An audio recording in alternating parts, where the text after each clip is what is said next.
हम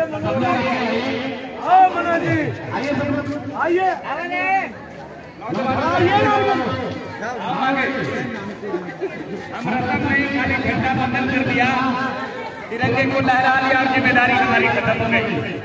आइए सामने 5-10 मिनट बातें होगी, बस आ जाइए।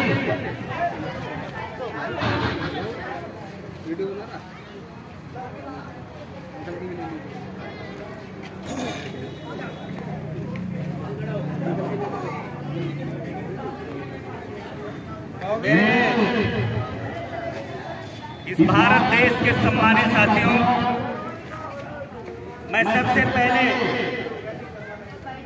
देश के लिए अपने लहू बहाने वाले और सबसे ज्यादा हरियाणा की धरती से आजादी में शिरकत करने वाले, भागीदारी देने वाले उन आजादी के रणबांकुर सपूतों को, शहीदों को श्रद्धा सुमन अर्पित करते हुए हम कोटि कोटि बधाई देना चाहते हैं कि आजादी की दूसरी जंग एक कड़ाके धूप में आपने उपस्थिति दर्ज करके ये बता रहे हैं कि भगत सिंह की लाइन कहीं अगर कमी हो जाएगी तो दूसरा भगत सिंह का खाना बंद करेंगे। मामला वो नहीं है कि आज झंडे को लहरा लिया और यहां से निकल गए। सवाल इस भारत के 140 करोड़ का है। और आप बताओ पढ़े लिखे लोगों, बताओ ये देश अगर 1500 साल 1500 साल गुलाम रहा तो गुलामी में एक कंपनी का नाम है, उस कंपनी का नाम बताओ, मालूम है कि नहीं है आप लोगों को? उसका नाम ईस्ट इंडिया कंपनी है, मालूम है कि नहीं है? बताओ आप लोग। तो ईस्ट इंडिया कंपनी आई थी तो बताओ इस देर में दूसरी कंपनी अडानी और रिलायंस आके खड़ा है, उससे लड़ना है कि नहीं लड़ना है? बताओ, लड़ना है कि नहीं लड़ना है? आपसे पूछता हूं। अगर लड़ना है तो दूसरी लाइन भगत सिंह की बननी चाहिए, दूसरी लाइन खुदीराम बोस का बनना चाहिए, दूसरी लाइन फुलन देवी का बनना चाहिए, दूसरी लाइन बाबा साहब अम्बेडकर का बनना चाहिए, दूसरी लाइन एपीजे अब्दुल कलाम का बनना चाहिए। अगर ये लाइन बनाने में आप कामयाब नहीं हो गए तो भारत को बहुत जल्दी गुलामी की लाइन में खड़े होने में देर नहीं लगेगा। समझना इस बात को। और हम आए हैं अगर तो नौजवानों, आप कितने दूर हो जा रहे हो देश से, कितने दूर होते चले जा रहे हो देश प्रेम से, कितने दूर होकर चले जा रहे हो समस्या से। हमें आज समझ में आ रहा है अगर हालात यही बनाए रखा, अपने आप को घरों में रखे तो पुनः फिर भारत को कोई बचा नहीं पाएगा। इसलिए आपके अंदर वो जुनून होना चाहिए, जज्बा होना चाहिए, और वो जुनून और जज्बा उस प्रकार होना चाहिए जैसे इस देश के सेना में सैनिक का, देश के सैनिकों का है। सैनिक कभी पराजित नहीं हुआ, सेना में लड़ने जाता है, युद्ध में लड़ाई को लड़ता है, और लड़ाई में जब वो सीने में गोलियों खा करके सो जाता है, वीर गति पे प्राप्त करके शहीदों में नाम जोड़ देता है। और कहीं मौका मिल जाता है, कहीं वो लड़ाई में जीत जाता है, कहीं जब उसे मौका मिल जाता है तो दुश्मन के छाती पर भारत का तिरंगा लहरा कर चला जाता है। भारत चाहिए कि नहीं चाहिए? सेना की तरह जिंदगी चाहिए कि नहीं चाहिए? आर्मी की तरह खुद को जिलाना है कि नहीं जिलाना है? बताओ। हम वो जिम्मेदारी आज नहीं तय करने आए हैं। रोड पे खड़े हो रहे थे जब संगीत के माध्यम से, जब कुशवाहा जी अपनी बात को कह रहे थे, रोड पे खड़े हो रहे थे, आंख पे आंसू भी आ रहा था। आज भारत जिससे जो ईस्ट इंडिया कंपनी भारत आई थी, भारत के लोगों को झांसे में लेकर के, देश के कुछ लोग फिरका प्रस्तों को अपने हाथ में लेकर, साथ में लेकर के भारत को गुलाम करने का काम किया था। चाहे खून आया हो, गुलाम बाबू आया हो, बाबर आया हो, औरंगजेब आया हो, अंग्रेज आया हो, जिसने भी आया इस भारत को इतने भेड़िए की तरह नोचा है, इतने भेड़िए की तरह नोचा है। आज इस भारत का जो सोने की चिड़िया जो कहा जाता है, आज उस पंख नहीं है, इसलिए हम उड़ नहीं सकते हैं। आज अमेरिका हमारे ऊपर हावी है, चीन हमारे ऊपर हावी है, पश्चिमी देश के लोग हमारे ऊपर हावी है। इसलिए देखो, घबराने की बात नहीं है। 140 करोड़ लोग का भारत है। भारत के लोग ये बाजुओं बड़ी ताकत है। जिस दिन ये बाजुओं को आप इस्तेमाल कर लोगे, भारत में कोई बाई का लग पैदा नहीं लिया जो आपकी समस्या की है। मैं पुरखों को तो नहीं कह सकता हूँ। इस भारत में सारे हमारे वक्ताओं ने इस भारत की हकीकत को, इस भारत की सच्चाई को, भारत की आजादी कार्यक्रम को भी बाकी हमारे नेता मौर्य जी से लेकर के तमाम वक्ताओं ने पार्षद साहब ने भी बताने का काम किया है और कहा है भारत को समझो, भारत की हालात को समझो। हम यही बात कहते हैं, कोई आंखों आंखों से बात कर लेता है, कोई बातों बातों में मुलाकात कर लेता है, बड़ा मुश्किल होता है जवाब देना जब कोई खामोश होकर सवाल कर लेता है। एक सवाल है, इस खामोशी में है, इसलिए भैरो भारत को कभी भी जातियों में तो बांट दिया, एक साजिश की तरह निकाल दिया, 42,000 जातियों का भारत बना दिया और उससे भी पेट नहीं भरा तो 4 वर्ण भी बना, 4 वर्ण के बाद भी बना तो कई धर्म भी है।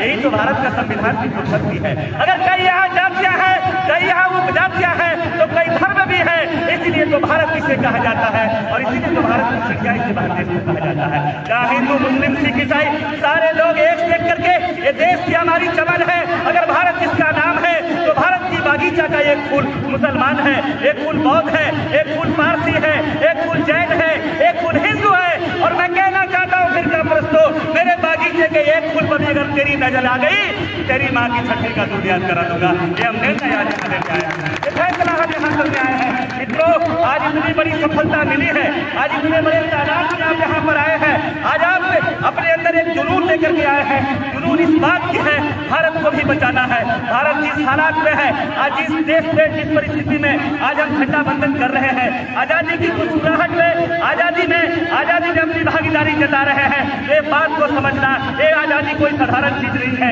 ये आजादी कोई 2-4 लोगों ने नहीं दिया, ये आजादी कोई जाति और मजहब के लोगों ने नहीं दिया। इस देश के तमाम सभी जाति और धर्मों के लोगों ने भारत में आजादी का जुनून अपने सीने में लाकर ज्वालामुखी बनाने वाला काम किया और अपने खून को पानी से सस्ता रोडों पर सड़कों पर बहाकर ये भारत की आजादी आपको अमानत के रूप में देने का काम किया है। उस बात को आपको ध्यान में रखना होगा। कुछ भी हो जाए देश में, हिंदू के नाम पर, मुसलमान के नाम पर, पारसी के नाम पर, जैन के नाम पर भारत को टूटने नहीं देना। यही भारत की असली सच्चाई होगी, यही हमारा हकीकत होगा और यही हमारा संविधान कहता है।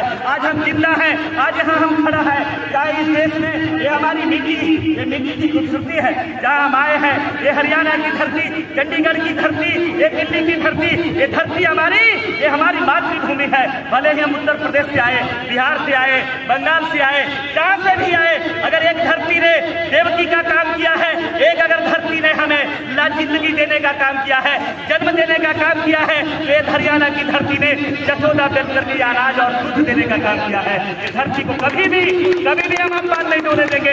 लेकिन साथ साथ जहां भी आप रहो, हिम्मत के साथ, मजबूती के साथ अपने भारत का संविधान और भारत में जो राइट्स आपको मिले हैं, अधिकार दिए हैं, बाबा साहब अम्बेडकर ने संविधान बना कर दिया है। जहां भी जाओ, जहां भी रहो, डर करके नहीं रहो, जहां भी रहो अपने अधिकार को बेचो नहीं। अधिकार कहीं किसी से मांगा नहीं जाता है। छाती में इतनी फौलाद बना लो, दुश्मनों को छाती पर चढ़कर अपने अधिकार लेने का काम करो। आज जो हालात है, जो आज परिस्थितियां हैं, जिस स्थिति में हो, आज भी दिल्ली के अंदर, आज भी हरियाणा के अंदर, आज भी बॉम्बे के अंदर, आज भी कर्नाटक के अंदर, आज भी बेंगलोर के अंदर अगर कोई वजूद है, अस्तित्व किसी है तो किसी पर प्रांतीय मजदूरों से मजबूत है। लेकिन आज मजदूरों की हालात क्या है, जो स्थिति है, हम सरकार से कहना चाहते हैं, अगर आजाद भारत को 140 करोड़ लोग को आजाद भारत कहना चाहते हो तो 140 करोड़ में हमारी हिस्सेदारी है, लार्जेस्ट हिस्सेदारी है, बड़ी हिस्सेदारी है। हमें कहना चाहते हैं, दिल्ली लंबे अरसे से मेरे पुरखे यहाँ पर आए हैं, मेरे खानदान के लोग आए हैं, यहाँ की शमशान में हमारी मिट्टियां हो गई है, यहाँ के कब्रिस्तान में हमारी कब्र में मिट्टियां चली गई है। इसलिए अब हम यहाँ आकर के कोई प्रवासी नहीं है, यहाँ आकर हम निवासी बन गए हैं। सरकार निवासी पर भी ध्यान देना चाहिए और बात करना चाहिए। इसलिए मित्रों, आगे की कार्यक्रम होगी, संगठन बनाइए। संगठन इसलिए बनाना जाता है क्योंकि हम यहाँ पर आए हैं। हम किस लिए पर यहाँ पर आए हैं कि हम जानते हैं, आपकी चाल जानते हैं, आपकी ढाल जानते हैं, आपकी चरित्र जानते हैं, आपकी सोच जानते हैं, हम आपकी मंसूबा जानते हैं। जब सरस्वती पूजा आती है, जब होली आता है, जब दिवाली आता है, जब छठ आता है, हम अपने छठ को इस्तेमाल करते हैं। जब करते हैं, जो जहाँ जिस संस्कृति में पलता है, कभी भी उस संस्कृति को नहीं छोड़ता। भले हम उत्तर प्रदेश से आए हैं, बिहार से आए हैं, जहां से भी आए हैं, उस संस्कृति की गठली को छोड़कर नहीं माथे पर लेकर के आए हैं। हम इसे भी इंप्लीमेंट करने का यहाँ काम करेंगे। सोचना इस बात को, और इसको कौन समझेगा, इसको रिप्रेजेंट कौन करेगा, इनको भागीदारी में कौन बदलेगा? जो आपका अपना होगा, जो आपके चाहने वाला होगा, जो आपको भागीदारी जताने वाला होगा। इसलिए संगठन बनाते हैं कि सरकार को हम चेतावनी दे, ये माँ है, ये संगठन हमारी माँ है और मांग ऐसी हृदय होती है, गूंगे या बहरों बच्चों का भी इशारा से जरूरत को पूरा कर देती है। तुम कैसे माँ हो, कै पुरखा गुजरने के बाद भी चिल्ला चिल्ला कर रोते रहा, लेकिन अधिकार नहीं दिए हैं। इसलिए भी बदलाव की जरूरत है। जरूरत है कि नहीं है बताइए? जरूरत है कि नहीं है बताइए? इसलिए बताओ, आप तमाम लोग मिलो, तमाम लोग साथ में रहो, तमाम लोग समाज की एकता के साथ रहो, तमाम लोग समाज की भाईचारा के साथ रहो और एक ऐसे समाज बनाओ जिसमें कोई भेद नहीं हो सके, जिसको कोई तोड़ नहीं सके, जिसमें कोई सेंध नहीं लगा सके। अरे चौकीदार किस काम का, जिसे जहां पर भी चौकीदारी मिलती है, जिसकी चौकीदारी में सेंध लग जाती है, वो सफल चौकीदार नहीं हो सकता है। इसलिए कहते हो, हमें चौकीदारी अगर मिली है, बाबा साहब ने अगर चौकीदारी दी है, भगत सिंह ने चौकीदारी दी है, अगर हम भगत सिंह ने दी है, खुदीराम बोस ने दिया है, तो हम चौकीदारी में दावा करते हैं, आप एक एक आदमी भारत के चौकीदार बनना और अपनी चौकीदारी में सेंध रहने देना। यही आपकी आखिरी श्रद्धांजलि होगी, यही शहीदों की आखिरी श्रद्धांजलि होगी। इन्हीं चंद शब्दों के साथ मैं अपनी वाणी पर विराम लगाते हुए आप लोगों को बहुत बहुत बधाई देता हूं, बहुत बहुत धन्यवाद देता हूं। और ये भारत माता और भारत की ये जो बागीचा है, ये फूल है, ये तमाम फूलों को मैं कहना चाहता हूँ, हम फूलों को माला बनाना चाहते हैं, हम मोतियों को माला बनाना चाहते हैं। मोती और माला को पिलाकर समाज की ऐसी माला बनाएंगे जिसमें भारत माँ सुशोभित होगी। इन्हीं चंद शब्दों के साथ आप लोगों को कोटि कोटि बधाई और धन्यवाद देते हुए आज स्वतंत्रता दिवस की बधाई, संविधान का बधाई, बाबा साहब से लेकर तमाम शहीदों को श्रद्धांजलि देते हुए अपनी बात को समाप्त करता हूँ। जय भारत, जय संविधान।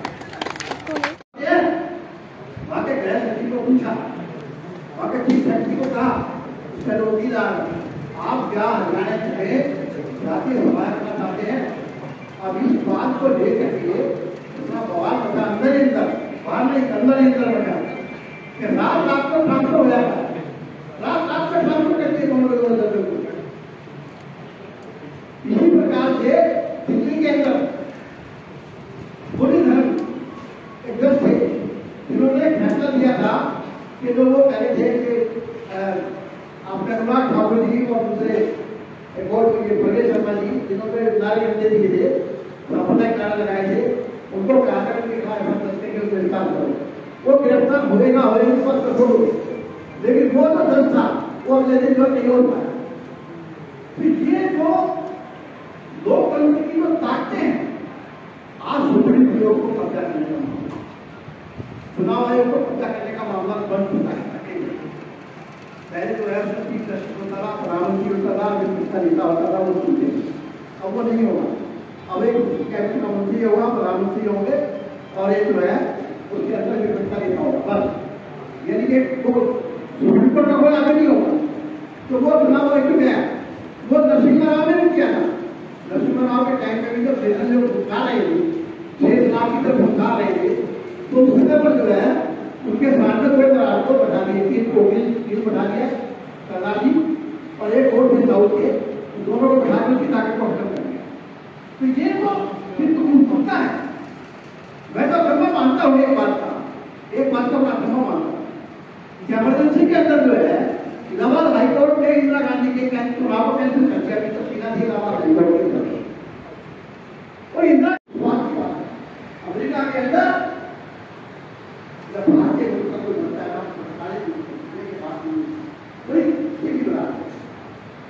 मंत्रालय ने पार्लियामेंट के अंदर बताया कि 1,87,000 हमारे देश मंत्रालय का पार्लियामेंट की मांगी चैनल में हर साल 87,000 भारतीय नागरिकता छोड़कर अमेरिका की नागरिकता लेते हैं। इतना ही बड़ा आदर्श है अमेरिका, अगर भारतीय लोगों को आदर्श इतना ही बढ़िया अमेरिका है तो अमेरिका में छोड़, भारत को अमेरिका में छोड़ कर बहुत ही बढ़िया लगेगा। सारे नागरिक में अमेरिकी क्या है, अगर अमेरिका की नागरिकता के देने को कोई इतने लोग पूछते हैं